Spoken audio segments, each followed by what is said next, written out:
दोस्तों, मेरे चैनल में आपका स्वागत है। मैं हूं दीपक कुमार। आपको आज मैं प्रीवियस ईयर एसएससी जीडी का जीके का क्वेश्चन करवाऊंगा, जिसमें आपको पता चलेगा किस टाइप के क्वेश्चन पूछे जाते हैं। तो आइए चलते हैं, वीडियो को स्टार्ट करते हैं।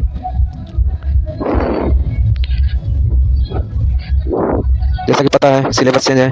20 जीके, 20 रीजनिंग और 20 मैथ और 20 व्याकरण यानी हिंदी पूछा जाता है। तो प्रीवियस ईयर का क्वेश्चन देखते हैं, चलते हैं। पहला क्वेश्चन आया था, किस देश का संविधान सबसे लंबा लिखा हुआ?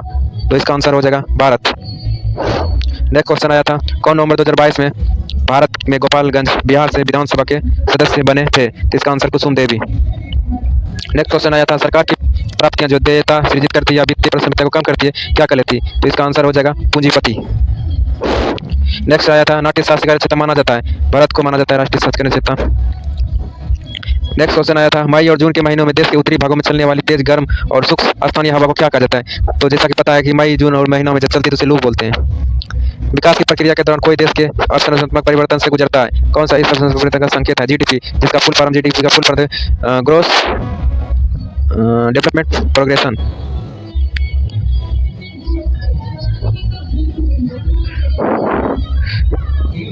नेक्स्ट क्वेश्चन आया था, डैश उत्तर में खरीफ की फसल और दक्षिण भारत में रबी की फसल है? तो इसका आंसर हो जाएगा तिल। नेक्स्ट आया था,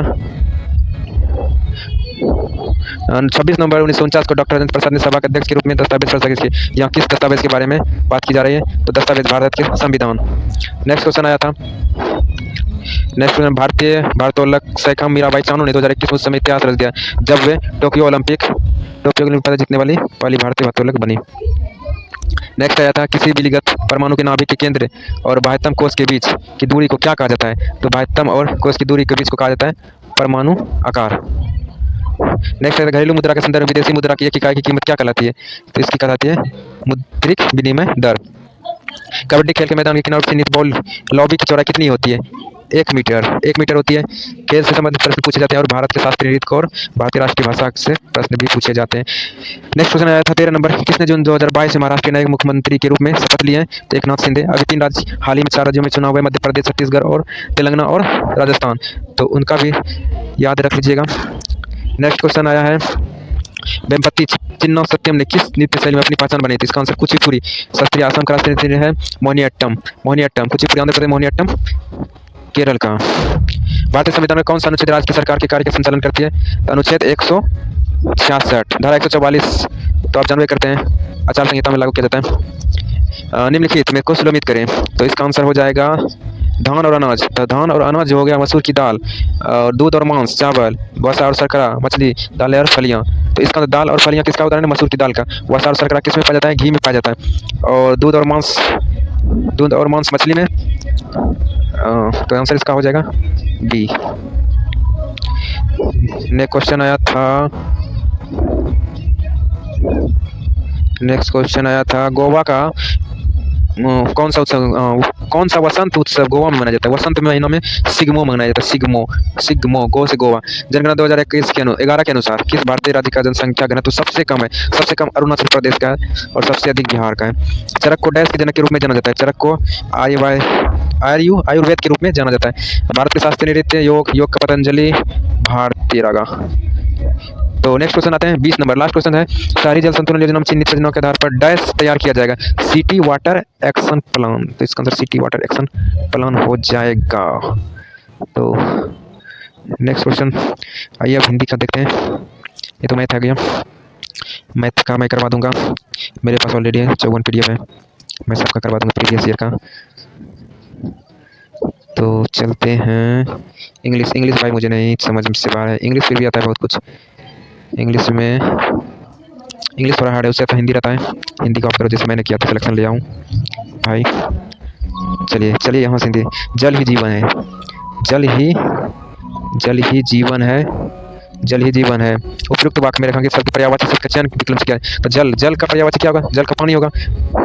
नेक्स्ट आया था, कौन सा एक निजवाचक सर्वनाम का वाक्य नहीं है? निजता का जिसका अर्थ नहीं निकला। आप कुछ पूछना चाहते हैं, ये नहीं है। ये फाइल है, मैं अपने आप को रख दूंगा। यह सब वे अपने आप देख लेंगे, वे अपने आप ही जिम्मेवार संभालेंगे। ये गलत है। किस खंड में अशुद्धि है? तो आप अपनी कार को भी ले आना। तो आप अपनी कार को भी लेके आए नहीं, यहाँ शुद्ध वाक्य होगा आप अपनी कार ले आना, अपनी कार ले आना होगा। नेक्स्ट आया था भोजन बहुत सुंदर बना। इस वक्त मेरे ख्याल से सब क्या होगा, भोजन सुंदर नहीं होता, भोजन जो होता है ना स्वादिष्ट होता है, तो यहाँ स्वादिष्ट होगा। नेक्स्ट आया था कौन सा एक कारक चिन्ह नहीं है, कारक, तो कारक कर्ता ने कर्म को क्रम से, संप्रदान को के लिए अपादान से, संबंध को का की, अधिकरण में पर, तो इनमें से जाना, जाना जो है नहीं होगा, ये गलत है। तुम लोग कुत्ते की मौत मरोगे, तो इनमें से अशुद्धि को चुनना है। अशुद्धि इसमें क्या, तुम लोग कुत्ते की मौत मरोगे, कुत्ते की मौत, इनमें से कुत्ते की गलत है। नेक्स्ट आया था मुहावरे, उनके अर्थ का कौन सा युग्म अशुद्ध है, अशुद्ध है, अशुद्ध, तो हाथ पैर मारना, इसका मतलब प्रयत्न करना, सही है। सर, सर खपाना, दिमाग लगाना, ये भी सही है। हाथ का मैल, कुछ वस्तु, ये भी सही है। लेकिन लकीर का फकीर, प्रगतिशील होना, ये गलत है। लकीर का फकीर, ये प्रगतिशील गलत है। चलिए आइए नेक्स्ट देखते हैं। नेक्स्ट क्वेश्चन आया था निम्नलिखित वाक्यांश के लिए एक सार्थक शब्द क्या होगा, सार्थक जिससे अर्थ निकले, गज के समान गति से चलने वाला, तो गजा, मृगनंदिनी नहीं, गजा, गजा कामिनी, गजा कामिनी। हिंदी बहुत टफ पूछा जा रहा है। डैश, डैश भर में पानी में डूब मरना, तो चुल्लू भर, कामिनी तुम्हें तो शर्म नहीं, तो चुल्लू भर पानी में डूब मरो, बाल्टी भर तो नहीं बोलेगा, चुल्लू भर। डैश व्यक्ति, वह व्यक्ति जो काव्य अथवा कविता की रचना करता हो, तो जो कविता और वाक्य की रचना करता है उसे क्या बोलते हैं, कवि बोलते हैं। कवि तो नहीं बोलते, कवि तो नहीं बोलेंगे, कवि तो नहीं बोलेंगे। जिसका कोई नाथ ना हो, मतलब क्या, कोई साथ नहीं हो, अकेला, तो अनाथ है। सनाथ, जिसका सब कोई साथ हो। नास्तिक, जो ईश्वर को भी मानता नहीं है, वो नास्तिक, नाथ भोलेनाथ। निम्नलिखित शब्दों से उसी शब्द का प्रयोग के लिए दिए गए वाक्य की पूर्ति कीजिए। तो आपको क्या पता कि उसने मेरे साथ क्या क्या डैश की, तो आपको क्या पता कि उसने मेरे साथ क्या भलाई की, तो भलाई होगा, खूबी तो नहीं होगा, कठिनाई भी नहीं होगा।